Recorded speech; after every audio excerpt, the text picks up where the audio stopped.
Warren Buffett, do you ever get tired of answering questions about why you aren't paying a dividend?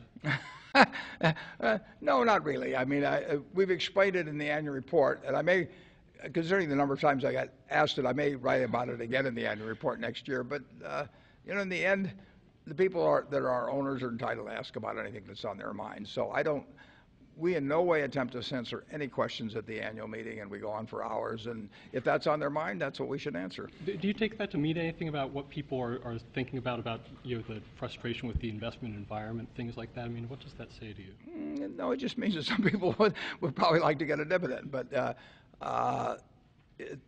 and that's understandable. I don't think they understand the math of it, though, and the fact we would have been a lot poorer if we'd paid dividends over the year, the shareholders of Berkshire. And I think that will continue to be the case. I can't prove that, but I think it will continue to be the case. And when and if it changes, we will pay dividends. Another big question was why aren't you buying back more stock, or the price you buy back more stock at? Again, this is a question that comes up a fair amount, and you must feel that this is kind of interesting to keep going down the same path about that. Well, we announced the price at which we would buy the stock, and we thought it was only fair if we're going to be buying out our partners to tell them the conditions under which we would buy it. We want them to understand a couple of things. One is that we think that they're making a mistake if they sell it there, and secondly, how far we will go. And they're our partners. I mean, if you and I were partners and I was going to buy you out, I'd want you to understand the value of what you were selling, and I'd also have a price in mind. I'd tell you what I'd pay. Right.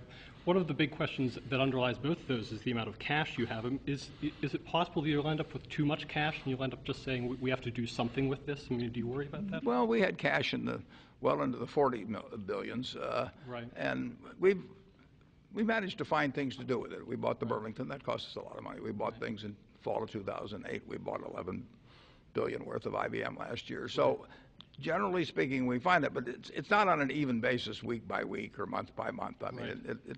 It surges and flows. And so then you must feel that your stock is a little bit out of favor right now, since it's not trading at kind of the multiple that it has in the past. Do you ever think about doing anything else? I mean, we have to find acquisitions now to get things going. No, it's not the way you look at it. No, we look at it as if every day we try to do the most intelligent thing we can do with the cash, and if we find something, we do it, and if we don't, we wait till the next day. And there are no outside pressures that affect us on that. Our job is to do whatever we think is the most intelligent with the shareholders' money. Do you think of Europe as being a big problem this year, as being something that could cause another crisis? I mean, do you worry about that for the markets? It can cause a lot of problems.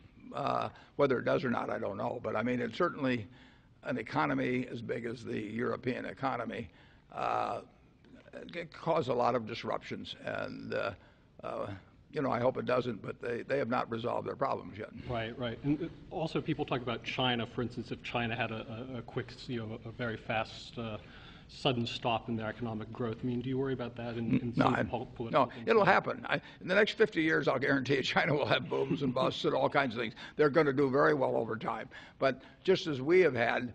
We've had the most remarkable 200-year run of, any country that's ever been seen. Right. But we've had 20 recessions in that period, and we've had depressions, and we've had civil wars. I mean, so there will be lots of events that disturb things in China one way or the other, but China's going to move forward.